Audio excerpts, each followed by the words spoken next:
Okay, today's webinar will look about the thesis proposal and more precisely about the initial compilation and the subsequent execution, and seeing and discussing how both are related to each other.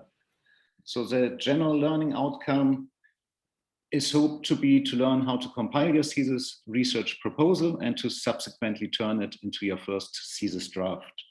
And more specifically, we would like to advance your understanding about what the thesis proposal is about, to learn about thesis research proposal conversion process, how to move from the proposal to a first thesis draft, and also what the proposal should cover, the critical elements of the initial proposal, as well as the knowledge that you might consider leveraging into it. And then towards the end of the webinar, once we go off record, you will have the opportunity to ask questions of the record, but there will also be a group activity to which we invite you very much. Jack will divide everyone who wants to participate in that group activity into a small chunk of group of 3 to 4 people, and providing you with some discussion time where you could reflect on your thesis proposal and how you might want to convert it into the first thesis draft. With this, let's start about what the thesis proposal is about.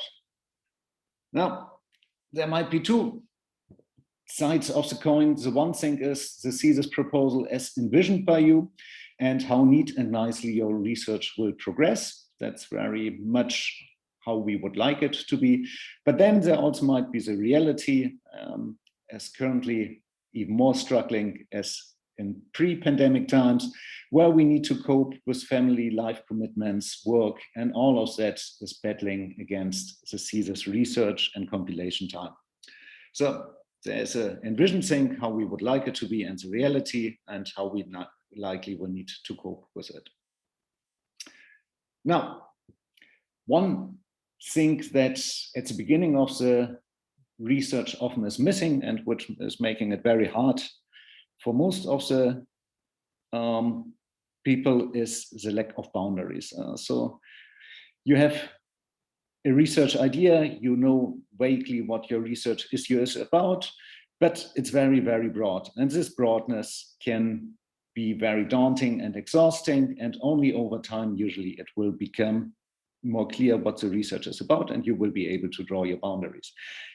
But even in the absence of boundaries, there's some sort of structureness that all research proposals and all theses will have. And this goes alongside the 6 chapters presented in the below that are a red line that you might want to follow.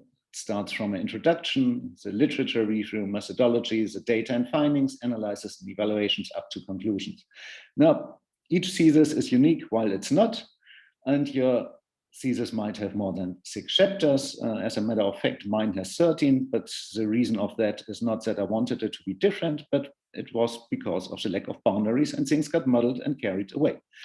So, as said, it doesn't need to be the 6 chapters, but this is providing you with some sort of guidance of what at least needs to be covered, not only in the thesis, but also in the research proposal. Now, the good thing is, besides this webinar, there are many, many guidelines out there that help you in how to prepare the proposal. On the bad side, those guidelines are written by experts, and they will have their expert lens, and they know exactly what they want to transmit, which often is very different from your reading lens and what you understand of what they try to say. Now, this general guideline says that students are required to submit and defend a research proposal before formally starting the research for their thesis, and that a research proposal can be considered a roadmap in which one outlines the steps that will be taken during the execution. And the key to review the assumptions and claims others have made about the research domain to be investigated, but also the main issue to be in mind is that one is trying to locate one central research question within a broader intellectual context and not to reproduce all of the previously done in the area.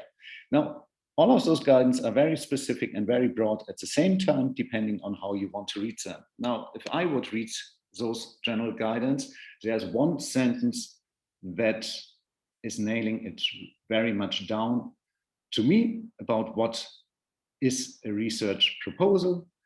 It's a puzzle. It's a problem attempting to be resolved, but here again, the word resolved is a very tricky one, because usually that means you would focus on the solution and how to resolve it, while the focus, as a matter of fact, should be on the problem and what is broke. So at the proposal stage, one is not expected to have the answer or solution. And this is a very good advice. The problem will be investigated during the research. So this should be the ultimate focus of the research proposal. Now, there are more guidelines and more tips out there, and they all are alongside the same. It's the second slide was showing the boundary issue and the 6 chapters. Now, if we look here, we have 8 bullet points, and it's again coming into the same structure. It starts with the title that is here on top, the statement of the problem, background and history, justification of the problem, literature review, theoretical framework, methodology, and research schedule. It's always the same parts that need to be covered, and also in this guidelines here, as they are put out. And what I do like in this guidelines is understand that the proposal will be a negotiated document. Now, this is very much different from any other project or proposal that you might be used to. In particular, if you are used to run projects, then usually you have a project outline and it will be executed in accordance to the outline, and changes to it are rare and must be duly justified. And usually they will have consequences, including on the budget side. Now, with research, this is not the case. You start at one point, your knowledge is going to advance, and as your knowledge is going to advance, so your proposal is changing. So think of a proposal as an introduction to your thesis, not a chapter, not an extensive literature review, not an opportunity to rehearse the major conflicts in your field. You're bridging the gap between existing work and your work. Remember that your proposal is not a contract that determines what your thesis will demonstrate. You will likely modify and refine your scope, argument, and methods. Now, all of that is to be expected as part of the research. And therefore, remember that your proposal is not meant to limit your ideas, but to help you think in practical terms about how you intend to research and write your dissertation.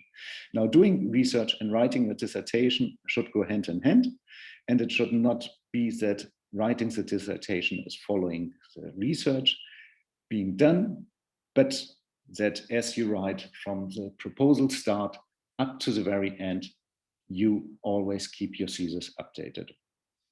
Now, one thing that you might want to do is to get guidance from existing research proposals. There are not only guidelines out, but also research proposals, like here's this example from York University, and that can help you in understanding what to cover and how to go. But you might also, you might also want to make sure that you pick from a good thesis, and we were running a webinar, which recording is available on that matter, where we look into the literature review and how to compile all of that. And the point here is that if you write up your thesis right from the proposal till the end, there might be a time span in between 3 to 8 years in between, during which obviously your skills and hopefully your skills will advance and mature, but that also implies that very initial writing parts will sit next to very advanced writing parts. Now, every advanced researcher will clearly spot what is early writing and what is late writing. If you don't have that ability yet, that's perfectly fine, but be at least aware that building on examples means you also should be understanding what is good writing and what is bad writing, or what is more initial writing, to not use the word bad. And initial writing often exactly is solution focused. It will focus on what one wants to get out of the research and wants to achieve. But that also means that the questions are very different, the argumentation and the analytics are very different, and the conclusions to be drawn from are equally different. And as seen in this example here, where a solution-focused research question within the context on students living in dorms and that currently don't have air conditions. Now, a solution-focused research question here would be, how can we make dorms more hospitable? While a problem-focused research question would be, why are there no air conditions in the dorms in the first place? Now, those questions will guide you in very different ways down the research. And from a solution-focused way, you might end up with, we hope to have found a solution, but might end up understanding the monetary reasons have not been the real issue, that thus far no air conditions have been installed. While in the research problem-focused avenue down, based on the results of the study, we will understand the reasons why thus far no air conditioning had been installed, and this might provide you with some evidence and guidance on how to overcome the issue or how to accept it. Are there any questions up to this point? Good. Then let's go into the second part, into the thesis research proposal conversion process. Now, the thesis proposal, what is a proposal anyway? A good proposal should consist of the first 3 chapters of the dissertation. It should begin with a statement of the problem background information. This is typically the chapter 1 of your dissertation. Then it should move on to a review of the literature, which usually is a chapter 2 of your thesis, and conclude with a defining of the research methodology, which usually is chapter 3. Of course, it should be written in the future tense, since it is a proposal. Now, this is one of the simple differences once you turn your proposal into the first thesis draft. The basic change is to move from future to past tense, but you also should then update on what has happened in between you writing the proposal and you turning the proposal into the first thesis draft, which usually has a time frame of in between 3 and 6 months, depending on how quickly your proposal will make it through the ethical approval and considering that you're already formally enrolled in a program. Now, we've seen that 8 bullet points earlier, and if you look at it from a thesis perspective, then you will see exactly the title, the statement of the problem, the background and history and justification of the problem can be well taken into the first chapter of your thesis draft, while the literature review obviously will be your own chapter, chapter 2, and the theoretical framing and the research schedule can well be taken into the methodology chapter of your thesis. And what I liked in this project proposal structure is the sentence, there are no rules governing the form and content of a research proposal. They will vary depending on the unique nature of the problem to be studied. Now, this is a sentence that you will come across in the one way or the other a number of times during your research, and it is as much correct as it's wrong. As said, a thesis does not need to have 6 chapters only. Mine had 13. And the reason for this is exactly my research was as unique as your research. However, it will follow and cover all of the 6 areas to be expected. Now, your research might be unique, but by the same time, it's not. It will follow the same structure as all of the other theses prior to you, and that will precede you. This is just how it works, so please also do understand that, and don't try to be that much innovative on that end on how you will structure your thesis. That will come automatically together anyway. So if you start rather simple with a less is more approach alongside the 6 chapters to be expected, that will put you on the safe side. Now, this is from the University of Stanford, another guidance. And as you will see, it covers again the first 3 chapters of the thesis. The major components of the proposals are as follows, with some variations across areas and disciplines. A detailed statement of the problem that is to be studied and the context within which it is to be seen. This should include a justification of the importance of the problem on both theoretical and educational grounds. Now, as said, those guidelines are written by experts, and experts obviously have an advanced knowledge. It's quite tricky for them to say that there should be a detailed statement of the problem if at the beginning of the research you not even know what the problem actually is. And this is often the case. So the guidance is well intended, but it is difficult to execute in the absence of a clear problem understanding. So if you're aware about the fact that the problem is something that your research first will need to investigate rather than the problem being a starting point, then you also can frame it in exactly that way by just describing the broader issue and what is exactly not working in that situation, what is the inconvenient part, and have a more broad research question, which is exactly following up on exploring this broader issue further. And we will look into examples of that later. Now, second, the literature part, a thorough review of the literature pertinent to the research problem. Now, if the problem isn't clear to you, obviously the review of the literature equally won't be as precise as one might hope for. So please also do understand that. Why this is requested, whether it's feasible in practice will very much depend on how well you are at managing to articulate the research problem. Now, third, methodology, a statement on the overall design of the proposed study, which include its general explanatory interests, the overall theoretical framework, the model or hypothesis, a discussion of the conceptual and operational properties and variables, an overview of strategies for collecting appropriate evidence, and a discussion on how the evidence is to be interpreted. Now, funny enough, the methodology part is the part where students are most creative and quickest rushing into, having most of the questions often ready before they even know what the research problem is. Point here, it's easy to come up with questions. It's something you try to call you on your knowledge. You try to be innovative. It's something exciting to do, and it's quick and easy. So please also do understand that and try to refrain to be too innovative and too quick on that methodology part. And the best way to assure so is to try work over related studies that will come all with methodologies established, with flaws on how things didn't work out, and with questions that were answered and that might still be open. But again, this is a tricky guidance from my side, because if you don't know the problems, then obviously you will also suffer in finding related studies. So this is a front and back struggle that will only gradually become more clear once the boundaries kick in and once you start to understand your problems, the research problem, but also the related literature more closely.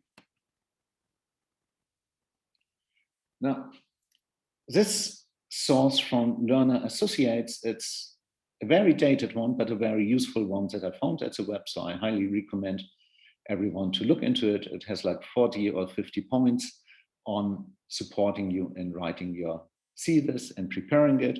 And point 18 of that says, rewrite your proposal into dissertation sections. If you prepared a comprehensive proposal, you will now be rewarded. I do like that because it shows why there should be effort going into the initial proposal. It's not something that is only made to get you into the university and to find your supervisor, but understand as more operational and actionable your research proposal will be, as easier your later journey is going to be. And as the guide here also points out, you have now been able to change sections from the proposal to sections for the dissertation. And as the guide goes on, it specifies that further. Your thesis is a dynamic piece of work that is constantly evolving. It needs constant nonlinear refinement and adjustment. I like here the word nonlinear because research is not linear. And while a thesis might read chapter 1 to chapter 6, it's not written from 1 to 6 in a subsequent way, but rather the opposite, in a nonlinear way, which means you refine it as you go with your research. And consequently, number 17 of the guides is actually following on number 18 in a nonlinear manner. The major myth in writing a dissertation is that you start writing a chapter 1 and then finish your writing at chapter 5. This is seldom the case.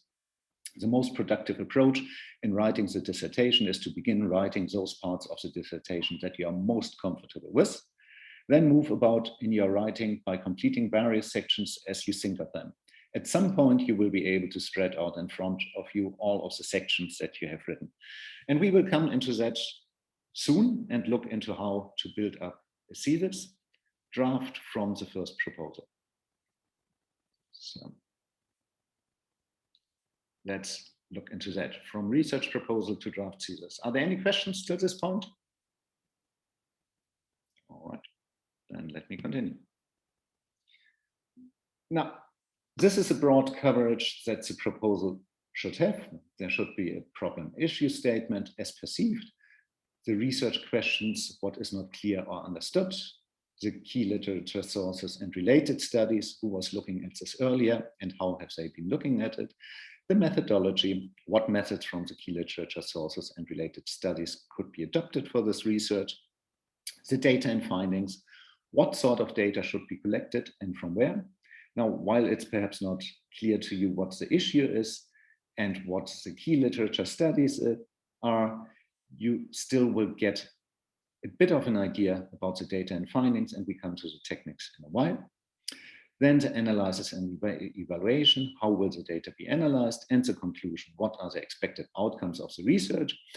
Now, this is a tricky one because this is often guiding the research and biasing it towards working rather over solutions than working over research problems. So expected outcomes, yes, but try to keep them out because they are strong in the potential of corrupting your research. Now, you have the left side at the proposal stage, and once you move into the thesis, the coverage will slightly change on the problem statement in accordance to the data and findings, on the research question, what is the research answering, on the key literature, what from the literature is of relevance to the analysis and evaluation that was carried out, on the methodology, what methods from the literature, sources and related studies had been adopted for this research.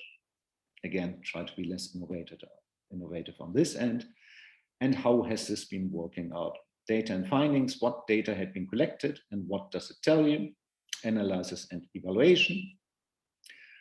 What is the data telling you? And the conclusion, what are the actual outcomes of this research? Now, at the beginning of the research, it is not uncommon that supervisors will tell you, go out and read a bit. And this reading can take any time in between 3 to 12 months. And the likelihood of you getting overwhelmed and carried away with reading is very concrete and existent. But on the other hand, it also advances your understanding about the research problem. It allows you to get more clear on your research question, to find related studies that will support you in the methodology and the building up of the data collection techniques and on the analytical framework. So it's not for nothing, but there is a clear danger of getting lost. Now, next to this focus on the literature end, there is a second focus, and we were running a webinar on how to mirror out your work, in which this is further explained. Now, a second entry point into your research is actually over the data and findings right from the start. Now, you could argue, wait, data and findings? I need to carry out research, right? Otherwise, I won't get that. Sort of. Or at least, if you analyze a problem from within your work environment or a problem that you have been exposed to for quite a while. So if you're obviously starting in a lab environment and everything is new to you, you likely need to read over the literature first. However, if the research problem is within your day-to-day environment, you will have plenty of data collected over the time, perhaps not in a tacit way and explicit way, but implicitly. You will have observed things, you will have collected data somehow, and you can call on that. You can call on all of your earlier knowledge and take that to your advantage and work out the different fields of the proposal to be covered and how to take that further into your thesis. Now, think about that, please. And again, research is not linear, including exactly the example. If you work over a research problem from within your day-to-day environment, you can start at a point that usually would seem to be out of scope, but understanding the non-linearity of research, this entirely might be possible. So the proposal and thesis read linear, but that's about it. Everything else is a front and back juggling. So please get used to that. And if your supervisor asks you to have the chapter 1 done, has the chapter 2 done, please also understand what they mean with the word done. They want to have a working draft. They don't expect that to be a final draft. Everything else would be surprising. Now, what should the proposal cover? Are there any questions at this point in time? Good, let's move further. Now, we will now look at examples for each of the elements of the proposal. The proposal as perceived, and we have here 3 examples on what that might mean. We experience a high fluctuation rate in the accounting department. So this is a research problem. What is the issue? A high fluctuation rate. It's a precise problem statement that you can work out here. The marketing material is not reaching the customers. What is the issue? The marketing material is not suitable. Now, this is an assumption. There might be exactly another underlying issue, like the marketing campaign is not well done, or there is no marketing campaign, or we do not understand our customers, or we not even know who are our customers. Now, depending exactly on the knowledge that you are holding, you can work that out. And as more precise your knowledge, as more precise you can work out the problem statement. Now, in the third example, the sales were declining by 20% in the last quarter. What is here the issue? Well, quite obviously, the sales are declining by 20%. Those are the observable facts. What is clearly not known here, or perhaps not known, is this a macroeconomic situation, like we have currently with the pandemic and the lockdowns? Everyone will lose. So then that's not perhaps drastically or not a problem as such, because it's a condition that applies to almost everyone in the industry. However, if it's only affecting us, then we can be more precise and look into what has changed in between the past time where the sales were up and now where the sales are declining. So this is just an entry road that would allow us to do some further investigation. And we need to decide, is this the entry point for our research, or can we dig deeper and be more precise in our research proposal? So this is entirely up to you to decide on where to start your research. Now, research questions. We experience a high fluctuation rate. So a research question derived from there is quite obviously, why is there a high fluctuation rate? Likewise, the marketing material is not reaching the customers. Now, if this is our understanding of the issue, then the question is, why is someone developing unsuitable marketing material? And here we come in, or here we witness a possible outcome biased way of framing a research question and a problem-focused way of framing a research question. Now, why is the marketing material not reaching the customers? Would be an outcome biased solution, biased research question, because you are just interested in having the marketing material reaching the customers. This is what you want. However, the problem-focused research question is, why is someone developing such unsuitable marketing material? So you look the backwards way into your organization, but you might not be interested in that because your main objective is to have the marketing material reaching the customers. Now, understanding that bias will save you potentially lots of time and avoid failure in your doctoral research journey. And it is very concrete that exactly this type of bias is making the research going wrong. And we were running a webinar on this topic, on the problem and solution bias. So if you think that your work is working rather over the outcome expectation and solution, please take a look into that webinar. Third example, the sales were declining by 20% in the last quarter. A quite obvious research question is, why were sales declining by 20% in the last quarter? You see, there's a direct relation in between the problem framing and the question framing. Now,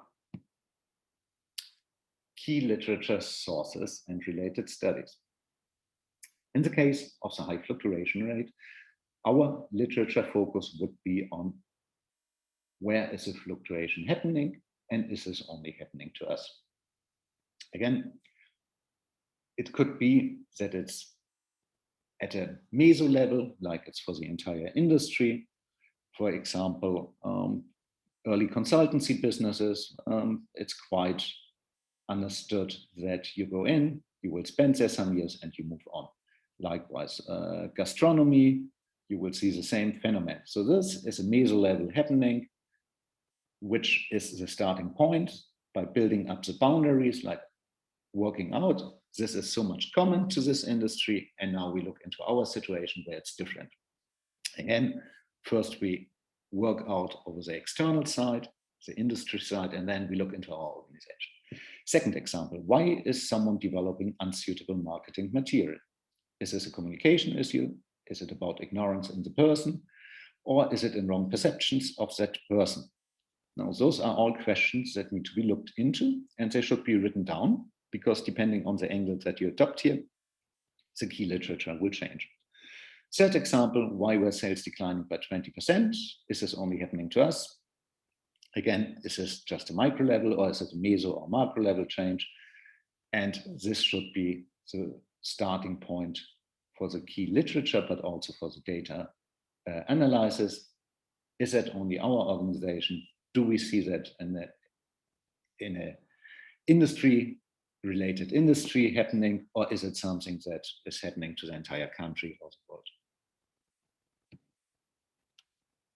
Oops.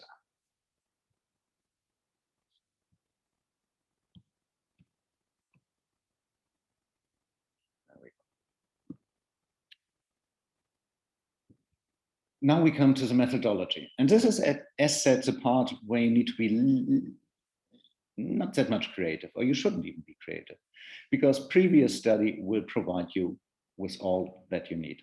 What methods did previous study use? What worked out well and what did not? What data did the study gathered from what sources, and could such methods be adopted for this research? Are those studies suitable to answer the questions that this research asked? Have those studies provided answers to the questions that this research asked? And if so, what is the motivation to ask the questions again?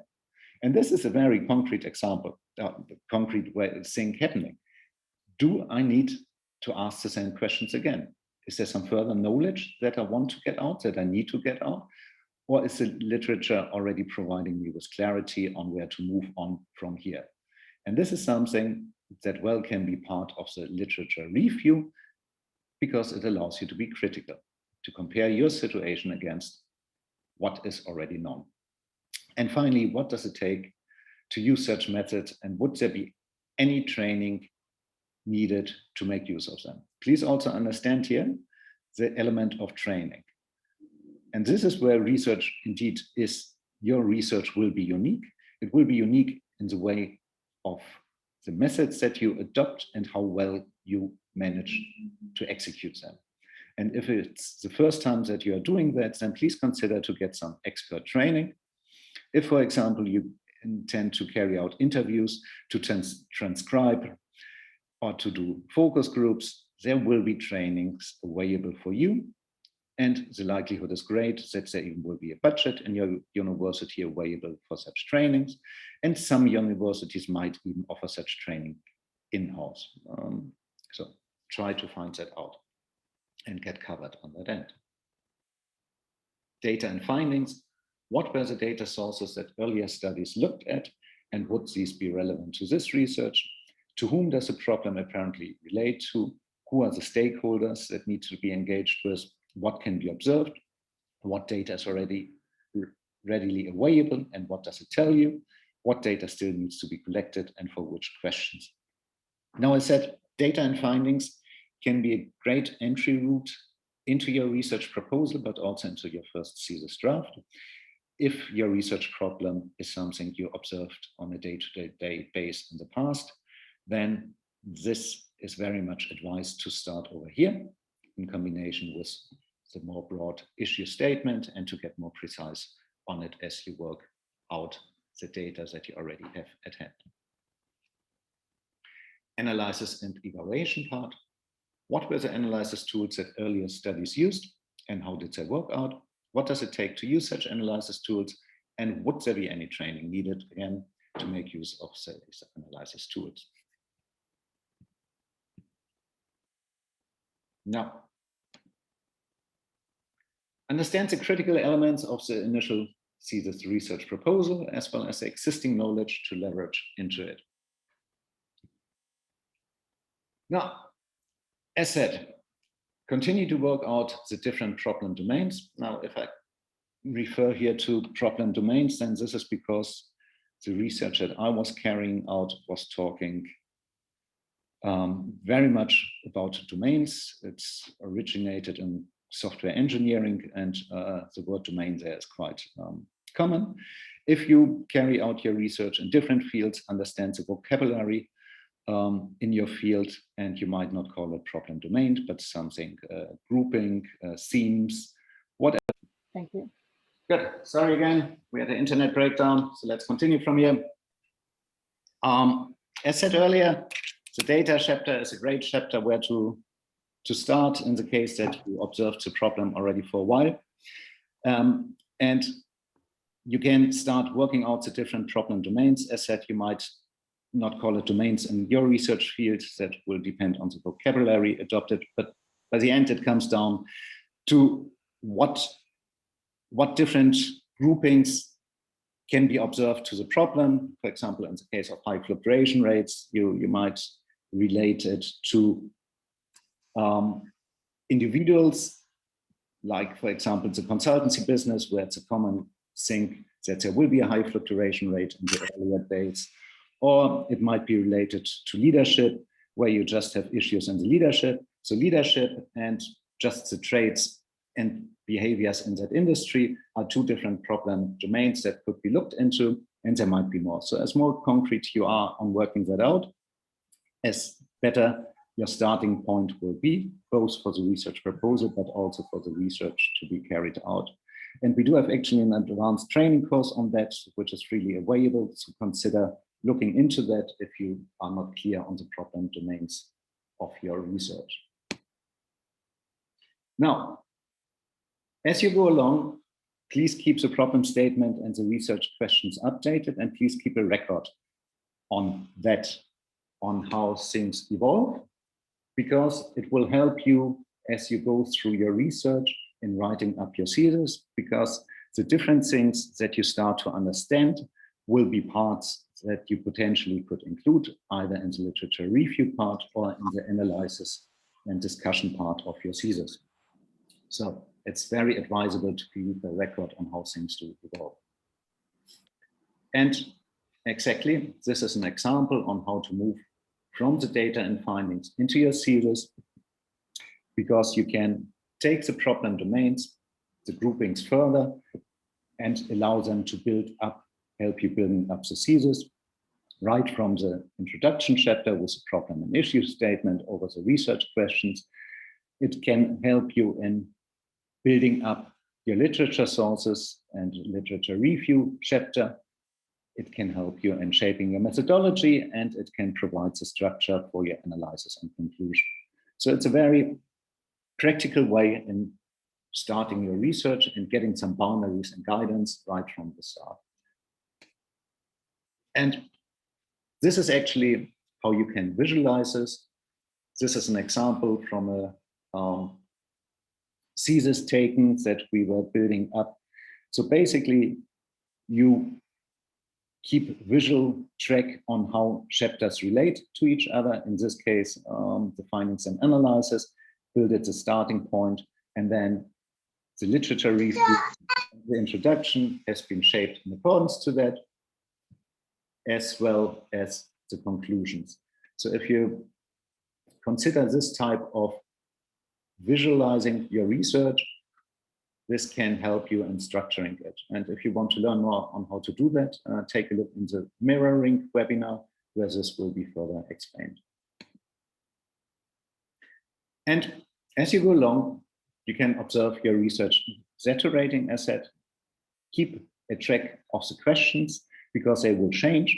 Initial questions are more geared towards observe and see how things are happening, what is not working, why is A leading to B, while later on that flips and the questions are rather shaped by what your research was finding. So this is also, is it the question or is it the answer type of situation? You work from the answer backwards and see what does that then actually mean for the type of question to be asked. As a practical example, if this is a case study, what is the research questions?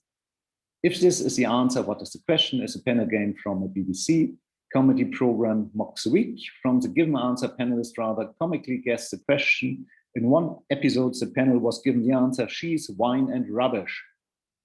To which one panelist answered, what 3 words best describe France? Now, this is a good explanation for question-answer matching. If you have the answer already, it's much easier to come up with a question. And the very same holds true for your thesis research. Please make sure that you keep the questions updated and adapted to what your research finds out. This is very important. And as you go along, keep also the visual overview, so to have a clear understanding what parts of your thesis are answering what type of questions. And if the thesis are not answering any of the questions, then ask yourself, why is it that I need to cover that? Is it because I need to provide some context information? And if not, so is it justified to still keep it in the thesis? This is perhaps also an interesting thing to be aware of. 90% of your writing might be not ending up in your thesis. That might be early drafts, that might be drafts and notes that are only for you, mainly for you, and that help you making sense. Absolute understandable, will happen like that, and it hurts like hell to let go of it. That is also normal. Now that you understand how to build up your research proposal, get on with your research, get your first thesis draft together. And if you want some further training on working out your research, please be welcome to check out our advanced training course on issue identification, problematizing, and research question framing, which is available for free self-study or fully tutored or with on-demand feedback as you might need it. And with this, we come into the final part. And let me stop the recording here.